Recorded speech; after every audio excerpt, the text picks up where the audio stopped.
I definitely see what you're saying, and I thought a lot of people would not care for that. It took me a minute to figure out if I liked it or not. I decided I did. What I need to understand about adaptations is they're going to be different. It's somebody else's view on the same property.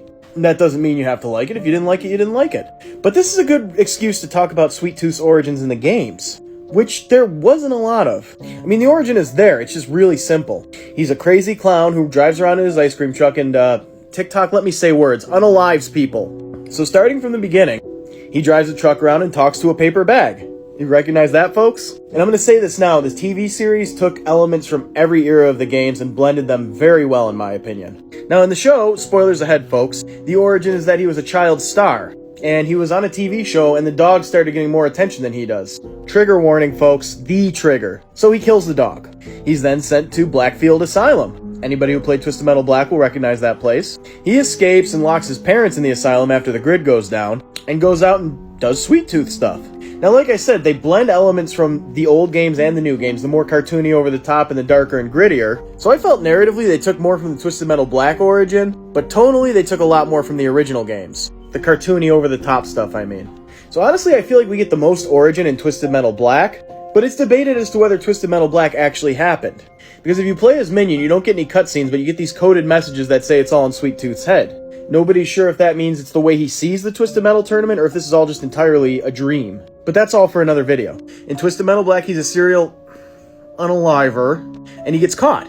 He's sent to prison, he's given the electric chair, but instead, the preacher puts a curse on his head, literally on his head catches fire, and it just constantly burns.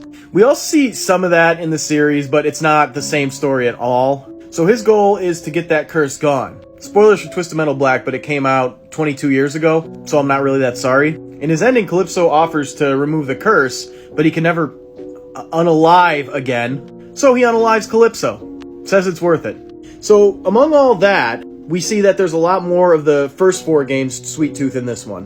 The sillier, more over-the-top, cartoonish one. The child star thing was never a thing, in the games anyway, and it just seems like in the show there's this duality to Sweet Tooth. Half of him wants to be liked and wants to have friends and wants to have people, wants to have fans. Half of him wants to just unalive everything he sees. And we see those clash, and I thought it was done very well. I thought Will Arnett's voice acting for him was perfect. I still don't know who Samoa Joe is, but he looked like him. But yes, they did change a lot from what was shown in Twisted Metal. But to be fair, not a lot was shown in Twisted Metal. All we knew about him was that he was a serial unaliver. I hate having to say that word. It's not a real word. Let me say the word. Sorry.